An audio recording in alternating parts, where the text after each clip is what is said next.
आज मैं जेनजी युवा पीढ़ी से बात करने वाली हूँ। कल टाइम्स ऑफ इंडिया में मैंने एक आर्टिकल पढ़ा, young qualified ambitious and jobless. इस आर्टिकल में मैंने एक खबर पढ़ी कि एक 23 साल के युवा ने करियर की चिंता और जॉब न मिलने की निराशा में अपनी जिंदगी खो दी। तब ये खबर ने मुझे सोचने पर मजबूर कर दिया कि क्या एक जॉब हमारी जिंदगी से बड़ी हो सकती है। दोस्तों, सबसे पहले भगवान गणेश की एक छोटी सी बात याद कीजिए। माता पार्वती ने जब भगवान गणेश की रचना की थी तो उन्होंने उन्हें एक उद्देश्य दिया था, मेरी रक्षा करनी है। इसी तरह भगवान ने भी हम सभी को इस धरती पर किसी न किसी उद्देश्य के साथ भेजा है। आपका जन्म सिर्फ जॉब करने के लिए नहीं हुआ है, बल्कि जॉब आपके जीवन का एक हिस्सा है। आपका जीवन उससे कई बड़ा है। अगर ज्योतिष की दृष्टि से समझिए तो कुंडली के 12 भाव होते हैं और हर भाव किसी न किसी उद्देश्य को दर्शाता है। जैसे दूसरा, छठा, 10वां और 11वां भाव हमारी धन, मेहनत, करियर और सफलता से जुड़े हैं।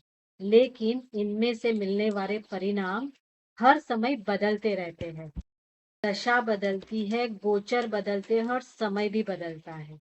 और अगर आज आपके करियर में कठिन समय चल रहा है तो कल ये समय बदल जाएगा। आज मैं आपको वास्तु का एक छोटा सा सुझाव देती हूँ। अगर आपका मन अशांत रहता है तो आप दिन में सिर्फ 10 मिनट नॉर्थ ईस्ट में बैठकर मेडिटेशन कीजिए। अगर आपको लग रहा है कि आपके गोल्स अचीव करने के लिए आपको कोई स्पार्क नहीं मिल रहा है, तो आप अग्निकुंड साउथ ईस्ट में बैठकर आपके गोल्स के बारे में सोचिए। कभी कभी वातावरण बदलने से भी सोच बदलने लगती है। और एक बात, आजकल सब लोग एआई से डर रहे हैं, बट ये याद रखिए कि उसका नाम ही आर्टिफिशियल इंटेलिजेंस है। नेचुरल इंटेलिजेंस तो भगवान ने हमें दी है। बस हमें एआई को अपनाना है, उसे अपने जीवन का एक हिस्सा बनाना है, उसे अपना असिस्टेंट बनाना है। और याद रखिए, भविष्य उन्हीं का होता है जो कभी सीखना बंद नहीं करता। और अंत में मैं आपसे इतना ही कहूंगी कि सूर्य देव को देखिए। सूर्य हर शाम अस्त होता है, लेकिन अगली सुबह फिर उसी ऊर्जा के साथ उदय होता है।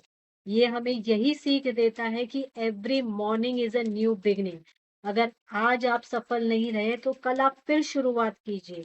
अगर आज आप इंटरव्यू में रिजेक्ट हो गए तो फिर कल आप कोशिश कीजिए। अगर आज आप निराश है तो फिर कल उम्मीद के साथ उठिए। अगर आपको लगता है कि आप अकेले ये सब संभाल नहीं पा रहे हैं तो आपके माता पिता से बात कीजिए। आपके किसी दोस्त, आपके किसी शिक्षक, आप किसी मेंटल हेल्थ प्रोफेशनल से कंसल्ट कीजिए। हार मत मानिए, क्योंकि समय बदलने वाला है।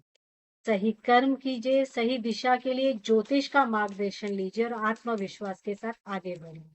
धन्यवाद।